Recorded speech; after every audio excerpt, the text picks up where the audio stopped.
Today, we want to talk about how to do an overhaul using Epiphany's MRO software solution embedded inside of NetSuite. So we're going to start with looking at what we've termed a unit, but a unit could represent a gas turbine, it could represent a caterpillar, it could represent any large piece of equipment or engine that needs to be overhauled.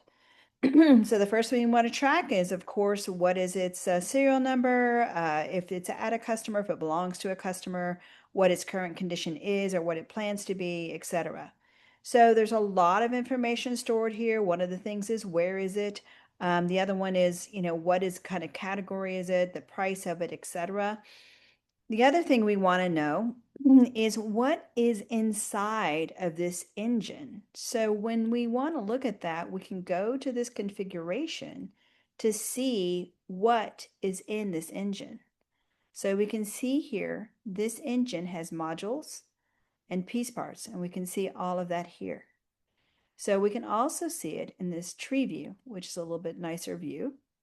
It allows you to see this in a nested view to where now I can see this is my main engine, and here I can see my module, and inside of the module I have a piece part, and then I can see that I have other modules here. So this could go down many levels and many indentations over to the right. So now when I do an overhaul, the thing I have to do is I need to take it apart.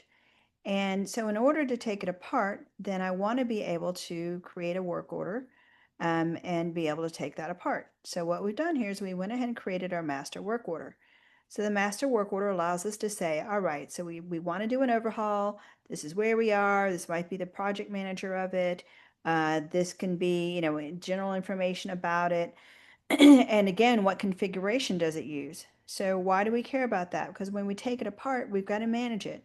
Sometimes an engine could be managed by the number of modules, assemblies, subassemblies, and each one of those would then be a task for some area of the company to manage. So let's just start with creating our work orders. So you can see here that I have the ability to see the same thing I saw a moment ago. So I can see the main engine, I can see its modules and all of its subcomponents down to the piece part. So we create work orders for everything but piece parts because we want to fix an entire module, assembly, or subassembly at a time. So I can say, all right, I'm ready to go. And so I can say I want to create work orders. So it's going to give me some warnings. And then now it's going to create my work orders. So these work orders are something that can be accomplished in just minutes. We can do basically several hundred work orders in a couple of minutes. So you'll see that here.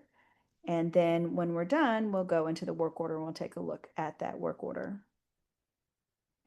So one of the things that'll happen is when it populates, the work order will populate the parts, the task, and everything else for the users so that they don't have to enter all that. Most companies do this by hand. It takes 2 or 3 days. So here's the work order that was created, the parts and tasks that go with it. You can see this one just had one particular part. I can drill down into the part and see the details of that part. So let's go ahead and do that. And then that is how you start an overhaul.